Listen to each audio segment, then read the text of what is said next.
Peaceful protest पर लाठियाँ चलाई गईं। ये बार बार बोला जा रहा है, लेकिन ये कहीं नहीं बताया गया है कि वो पीसफुल प्रोटेस्ट नहीं था।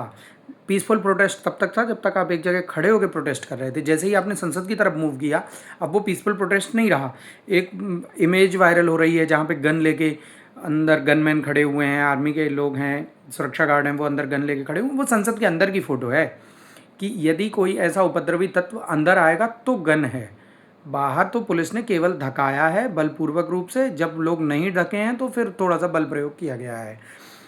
ये कहीं तक आंदोलन एक इस्तीफे के लिए है, सुरक्षा भ्रष्टाचार के खिलाफ है, सारी चीज़ें एक्सेप्टेड मानते हैं और वो होनी भी चाहिए। जो भी सरकार में रहता है उसकी जिम्मेदारी बननी चाहिए कि इस तरीके की कोई घटनाएं ना हो और उन पर जवाबदेहिता भी होनी चाहिए।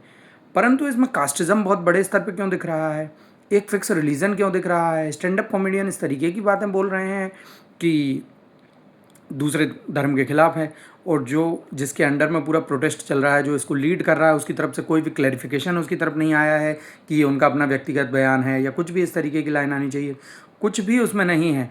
एक आप देखेंगे बार बार बुद्ध धर्म की मूर्ति, एक विशेष व्यक्ति का फोटो चारों तरफ चल रहा है। ऐसा मानने लगे हैं कि उसी व्यक्ति ने पूरे भारत का ही निर्माण किया, उसने संविधान से लेकर पता नहीं क्या क्या निर्माण किया। ये चीज़ें क्यों दिख रही हैं? क्योंकि किसी खास विशेष जाति से तो पेपर का लेना देना नहीं है। अगर पेपर लीक हो रहे हैं तो प्रत्येक व्यक्ति को दिक्कत हुई है।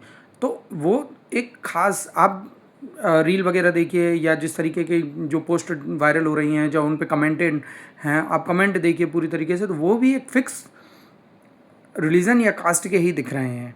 तो ये कहीं ना कहीं ऐसा नहीं है कि कोई फिक्स रिलीजन या फिक्स कास्ट इसका आंदोलन नहीं कर सकती, बिल्कुल कर सकती है, लेकिन उस क्लैरिफिकेशन के साथ आप उसको एकदम क्लियर करिए कि हाँ हम ये लोग हैं और हम प्रोटेस्ट करना चाहते हैं, तो बिल्कुल किया जाए। क्योंकि आप संसद की तरफ मूव कर रहे हैं, संसद में सारे विपक्षी सांसद भी मौजूद हैं, केवल सरकार के सांसद नहीं है वहाँ पे कि उन्होंने आपका सपोर्ट किया हो, तो पर ऐसा नहीं है, आपका सपोर्ट किसी ने नहीं किया। फिर भी आपका अधिकार है, लोगों का अधिकार है उसके खिलाफ बोलने का, भ्रष्टाचार का, लेकिन उसके पीछे मनसे अगर हैं तो वो भी क्लियर होने चाहिए इस बारे में। क्योंकि हमारा भी अपना रिलीजन है, हम उसके खिलाफ किसी चीज़ को नहीं देख सकते। आप सरकारों को बोलना चाहते हैं, आप सरकारों को बोलिए, आप किसी चीज़ को बोलना चाहते हैं, आप बिल्कुल बोलिए, हमारे रिलीजन के खिलाफ आप नहीं बोलेंगे, क्योंकि हमारे रिलीजन का अधिकार हमें है। हम शिक्षा भी चाहते हैं लेकिन अपने धर्म को भी सुरक्षित रखना चाहते हैं। ये बिल्कुल नहीं है कहीं पे भी कि अगर शिक्षा होना है या शिक्षित होना है तो धर्म धर्म धर्म इनको हटाना होगा।